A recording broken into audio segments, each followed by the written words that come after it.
So black purchasing power is not black wealth. Got more Rhetoric coming right up.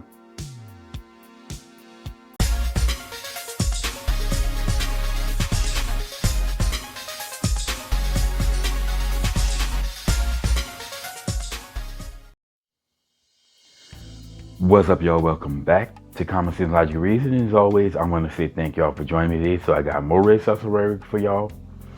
Black purchasing power is not black wealth. It's an example of fictitious notions. Again, a bunch of nonsense that black folks believe that's just simply not true.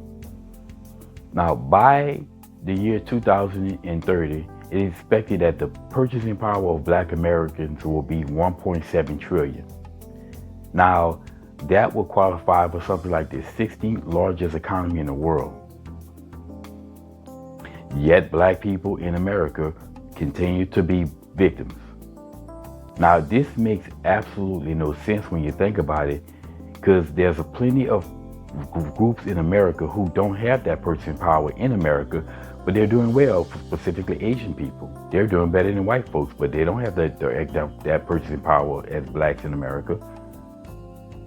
Now, the excuse that the blacks use to try to deflect away from personal responsibility of what's going on in America is, well, purchasing power is not wealth.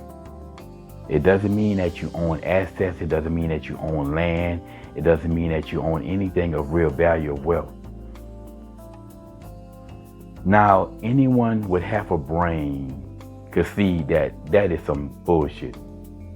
That is absolute nonsense. That's BS.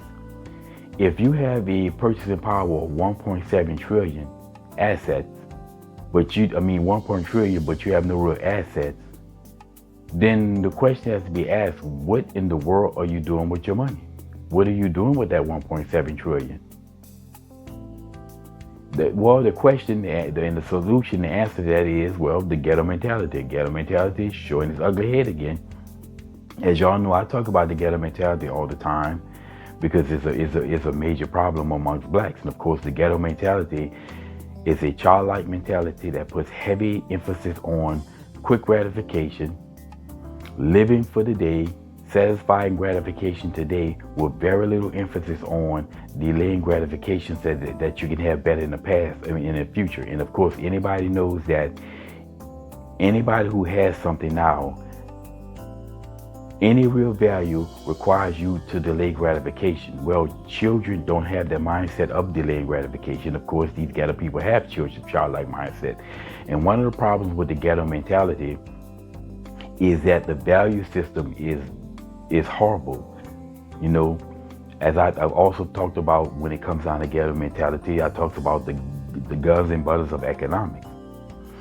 Guns being things that appreciate with value, butter being things that depreciate with value. The difference is that butter typically is quick gratification and guns are typically delayed gratification. Well, in the hood, where you have a lot of ghetto mentality values butter, puts a value system, places on butter. So, you know, if you do things like take money and invest in butter, in the hood, it's going to be value. So let's say if a black man, some kid takes $10,000 and invest in, you know, car stereo equipment and rims and a paint job on the vehicle, 20-inch rims and all that stuff, expensive tires. In the hood, he the man, because blacks in the hood with that ghetto mentality who values butter are going to see this, and he's going to be considered a man in the hood. Now, if he takes that money and invested in real estate or invested in stocks or bonds or something that's going to appreciate in value, well, blacks don't see it as value because it's unseen. Because this kid doesn't have the car and the cars and the clothes and the jewelry that's flashy, they'll call him broke ass. He's a broke ass N-word, but he invested his money wisely into something that's going to appreciate. Well, that mentality is the reason why blacks have no assets. And the purchasing power that black people have doesn't end up being in things that's going to grow over time. Because too many blacks in America, there's too much ghetto mentality amongst black people, and they put their value in butter as opposed to in guns. And this is the mentality, again, that that we as blacks should be trying to address.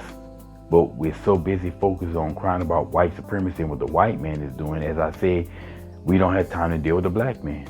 So that mentality is not getting addressed because there's so many blacks want to cry about being victims all the time. Well, at least black leftists, because black conservatives, we are addressing these issues. We talk about these issues all the time. It is not white supremacy why black folks are not on par with white folks not gaining in this country, because I say all the time, Asian people outperform white people in this country in just about every metric of society.